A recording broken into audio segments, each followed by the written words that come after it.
Good day and welcome to Enlighten.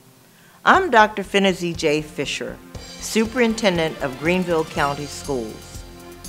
Berea High School recently celebrated its 100th anniversary, honoring the people and events that changed many students' lives and made a lasting impact on the Berea community.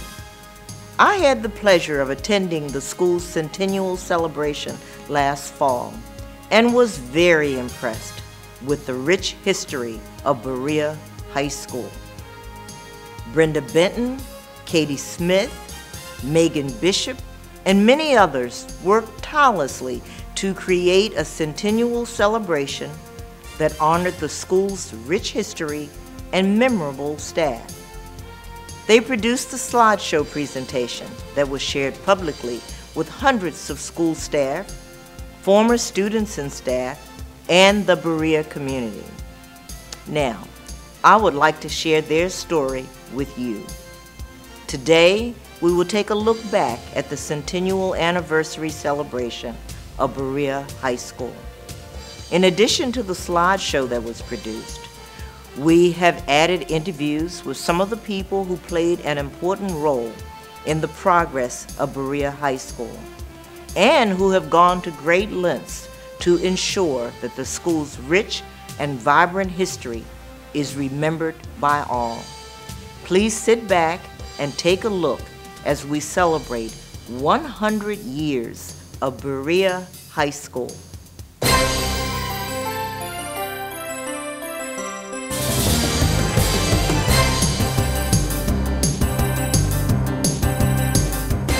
The year was 1911. William Howard Taft was in the White House. Teddy Roosevelt wished he were. The first feature film in the United States was released. Old Glory had only 45 stars. 100 years ago, only 8% of homes had telephones. There were only 8,000 cars in the whole country. The 40th President of the United States, a cowboy who starred in movies and later TV, a great playwright, and the First Lady of Comedy were all born in 1911. Procter & Gamble unveiled a new product, and Chevrolet officially entered the car market to compete with the Ford Model T. Marie Curie won the Nobel Prize for her discovery of radium. And a young cadet entered West Point as a freshman. His training would one day take him to the command of Allied forces in Europe and later to the White House. Iced tea and crossword puzzles had not been invented. In 1911, Anderson College was established. USC had already celebrated its 100th anniversary a few years earlier. And 100 years ago, there were 804 students attending Clemson, 448 in the Women's College at Furman University, and a man named John had just come to Georgia Tech as its head football coach. He would one day have a pretty cool trophy named after him. But the reason we are here is to celebrate something else that happened in 1911. A school had existed in this area prior to that year, but it was not until 1911 that it met the requirements prescribed by the state of South Carolina to become Berea High School.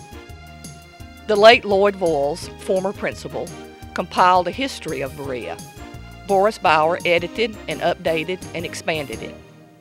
If you check it out on our webpage, you can read all about the locations where Berea High School has been, from Farsbridge Road to Berea Drive to Burdine Drive. Each alumnus, each former or current teacher, has his own mental image of Berea High School.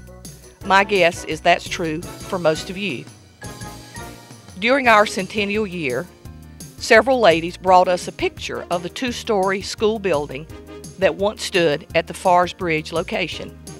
They could point to a particular window of that building and tell us what subject they took in the classroom on the other side.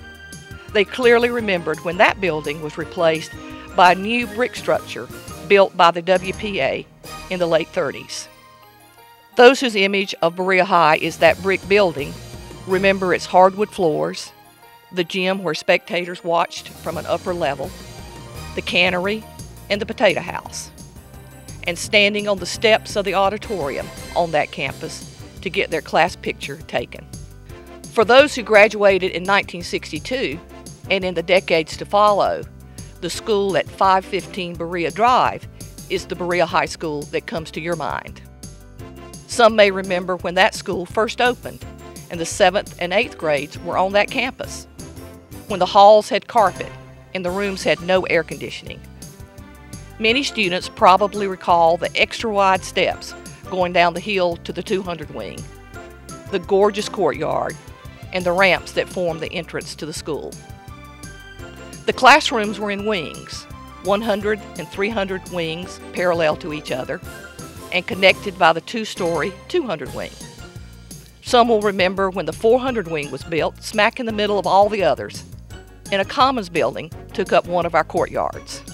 I got in there when the community started growing. The people were moving out to Berea to the different buildings and homes that were being built there, different places there, and I stayed there. I stayed there to '84, which time I retired, as I said. But the good thing about Berea is that I only went for 2 years. I was going to leave in 2 years, and I stayed there 28. So I found a home, and that's the way I considered it. Berea High School was my second home. I had one young man that was having difficulty.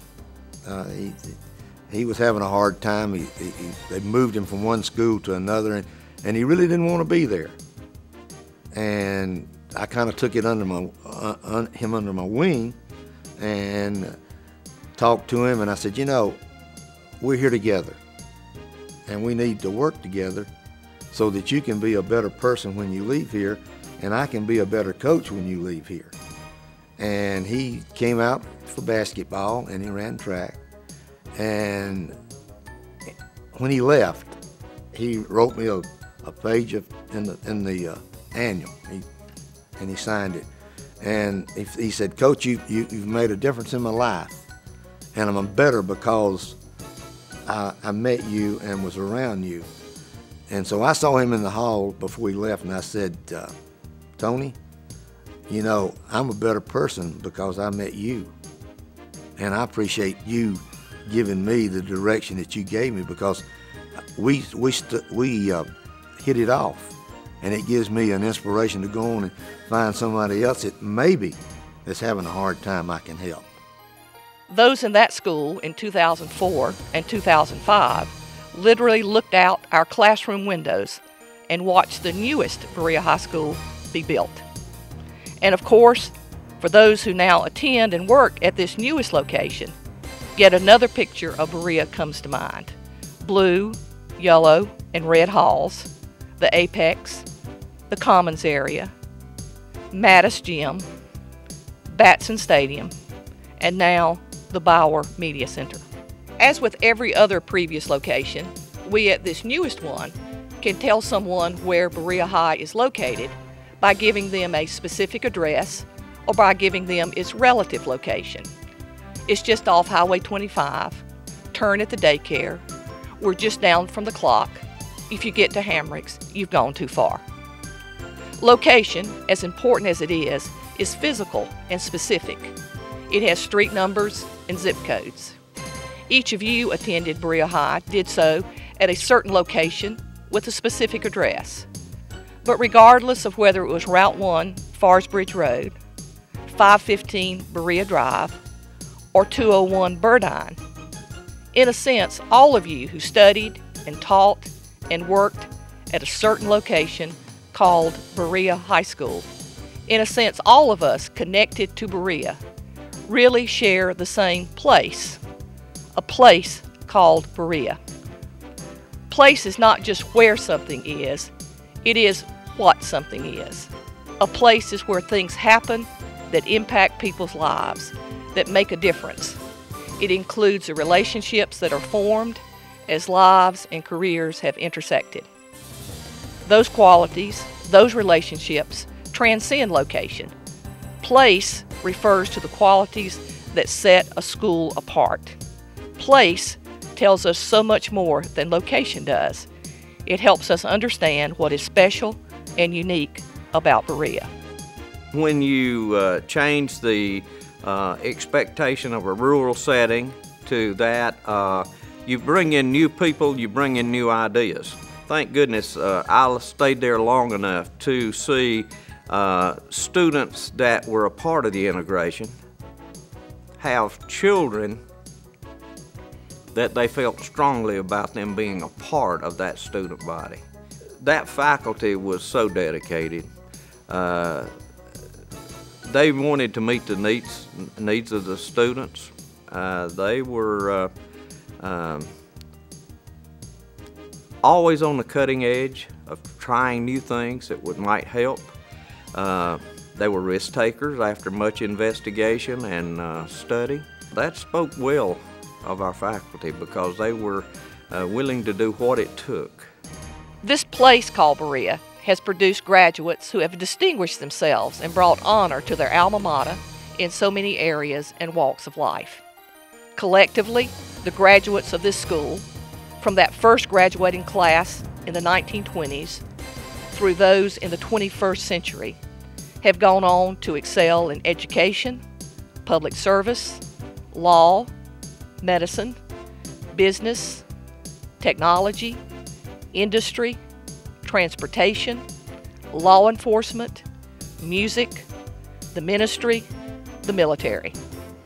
They have at the same time taken their place as parents and citizens and members of their communities who make a positive difference in this world. This place called Berea has been and continues to be one where what takes place both in and out of the classroom truly does make a difference in the lives of young men and women. Berea has been blessed throughout its history with countless teachers, staff, and administrators who have seized the opportunity to profoundly enrich the lives of generations of young people in this community. But when you came to high school, it was family. You know, everybody knew everybody. The teachers that taught you school during the week taught you Sunday school on Sunday, and your mother ran into them in the grocery store, so there wasn't any hiding anything from anybody because it was all very intertwined. But it was this kind of deep sense of everybody was on your side. Everybody was, I'm going to get all misty, but everybody was lifting you up. Everybody was cheering for you. Everybody was rooting for you. Everybody was pushing you forward, and just a really nice place to come from. Some of the teachers, a couple of them who were there when I was there, are still there, which is nice. Brenda Benton, you know, what an institution she is, and what an amazing gift for history and teaching and motivating she has. But then I look at people who went to school at the same time I went to school, who've come back to be teachers and administrators, and you know, Brandemeyers and some of the others, and I think that sense of always kind of drawing you back, that's when you know you've made a difference, is when people keep coming home. The current faculty is an exceptional group of educators made up of both young, enthusiastic teachers and experienced, outstanding veterans. And each of them stands on the shoulders of those who taught in every previous location of this school. During this year, as we have taught with alumni, we have heard wonderful stories about giants in education from the 30s, 40s, 50s, and 60s who taught at Berea. And there are a few of us who know firsthand how extraordinary the teachers of the last 4 decades have been as well. This place called Berea, in its 100th year, serves a different population in a different community in a different world than when many of you studied or taught here. There's no question about that. But part of what gives this place its uniqueness is the blend of the old and the new, of tradition and change. Those who are at Berea now embrace its diversity at the same time we celebrate its continuity. Today's student body includes young people new to this area, but it also includes students who are the second, third, and even fourth generation of Berea families.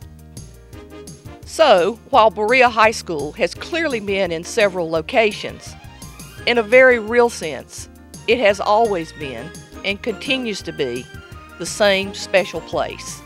A place that makes a difference in the lives of young men and women. A place that matters.